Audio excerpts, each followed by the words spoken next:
Hari ini kita akan melanjutkan materi kita pada hari ini. Hari ini materi kita adalah footnote, endnote, dan bibliografi. Cuman sebelum itu saya akan memberikan kepada kalian sedikit tips dan trik untuk mengedit dokumen skripsi. Yang pertama adalah waktu kalian membuat penomoran ini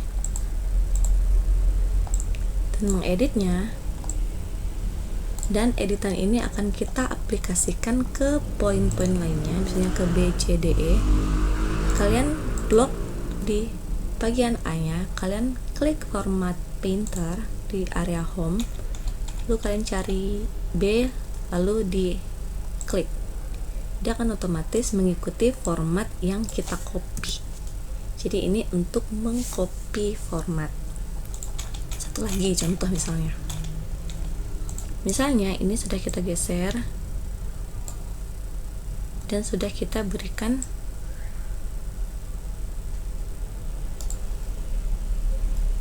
alinea.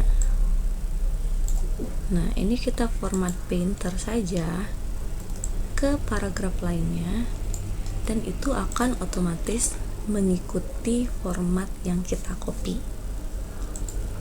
Itu.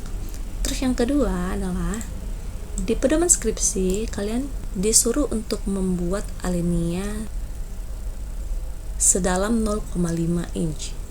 Jadi dia menjorok ke dalamnya itu 0,5 inch. Nah, nanti caranya adalah pertama kalian ubah dulu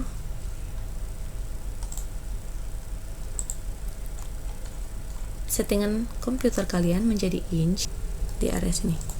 Misalnya kalian masih sentimeter, kalian ganti menjadi inch. Jika sudah, oke. Baru kita buat alinea 0,5 inch. Caranya adalah dengan mengklik alinea yang akan kita atur, lalu klik kiri, klik kanan mouse secara bersamaan, yaitu dua-duanya diklik kiri dan kanan, klik, lalu geser. Nah, ini otomatis dia akan menampakkan ukuran dari alinea yang kalian buat. Karena settingannya adalah 0,5, berarti kalian harus buat dia menjadi 0,5. Kira-kira saja antara dua ini mana yang lebih mendekati. Di sini saja. Seperti itu. Kita kembali ke materi kita. Hari ini kita akan belajar tentang footnote dan endnote. Untuk membuat endnote ataupun footnote, kita ke tab reference, lalu di sini ada insert footnote atau insert endnote. Dua-duanya sama, cuman perbedaannya adalah jika kita mengklik insert footnote, maka catatan kakinya akan dibuat di halaman yang sedang aktif. Sedangkan untuk endnote itu akan ada di halaman terakhir dari dokumen yang kita miliki. Oke, kita buat contoh. Nah, biasanya catatan kaki ini digunakan untuk memberikan keterangan tambahan dari bagian-bagian naskah, biasanya di tulisan ilmiah, dan dia posisinya di kaki halaman di bawah. Dan jika keterangan tersebut ditulis di akhir tulisan atau bab, keterangan yang termuat dapat berupa sumber pustaka yang dikutip atau penjelasan atas istilah yang dikemukakan atau dijelaskan tepat di halaman tersebut. Jadi cara membuatnya adalah misalnya kita mau menjelaskan satu paragraf.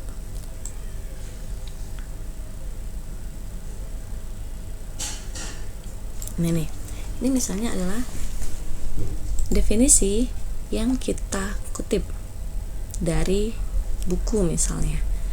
Maka dari itu di sini kita memberikan catatan kaki di akhir kata pengetahuan. Oleh karena itu kita klik di akhir kata pengetahuan, lalu ke reference, lalu insert footnote. Waktu kita klik, dia akan otomatis ada di akhir halamannya, di bawah halamannya. Dan dia nomor 1 karena memang kita baru menambahkan satu catatan kaki saja. Misalnya di sini adalah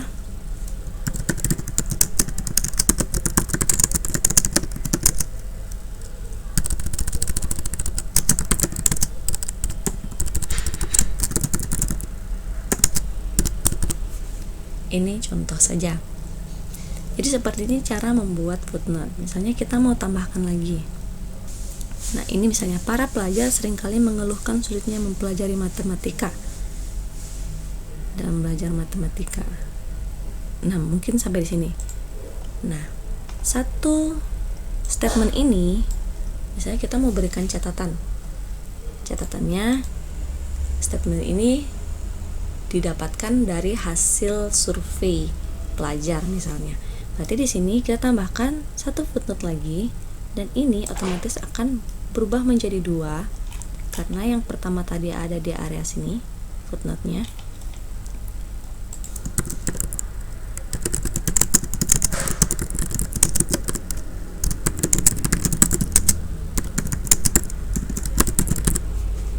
Misalnya seperti ini. Jadi inilah yang namanya footnote. Jika sudah, kita bisa cek di area yang kita berikan footnote. Di sini akan ada angka 1 dan ada tanda putihnya seperti ini. Nah, saat kita arahkan kursor kita ke angka, maka akan otomatis keluar tulisan catatan kaki yang kita berikan di bawah sini. Jadi nomor 1 keterangannya adalah ini, nomor 2 keterangannya adalah ini. Maka saat kita arahkan kursor kita, dia akan menampilkan keterangan dari footnote ini.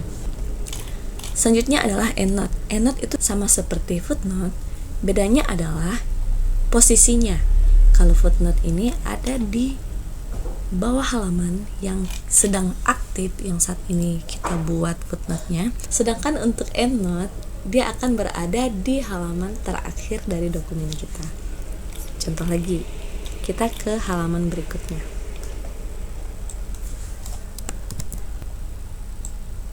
Nah, ini misalnya kita kutip atau kita santur dari buku apa. Berarti di sini kita tambahkan endnote. Lalu kita masukkan.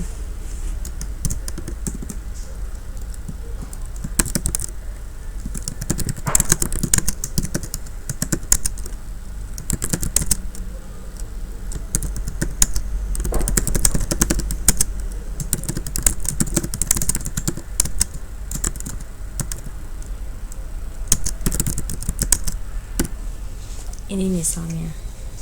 Jadi ini adalah endnote yang pertama. Nah ini ada di akhir halaman karena memang ini adalah akhir halaman dari dokumen saya, 8 dari 8. Tadi kita buatnya di halaman 3 kalau nggak salah. Berarti kita kembali ke halaman tersebut. Nah, ini dia ada di sini. Itu bedanya footnote dan endnote. Sama, fungsi keduanya sama, adalah untuk memberikan catatan dari satu kalimat atau satu kata, dan perbedaannya hanyalah di posisi. Jika footnote posisinya berada di halaman yang aktif, sedangkan endnote itu dia berada di halaman terakhir dari dokumen kita. Sampai di sini materi kita tentang footnote dan endnote. Selanjutnya kita akan belajar citation dan daftar pustaka otomatis.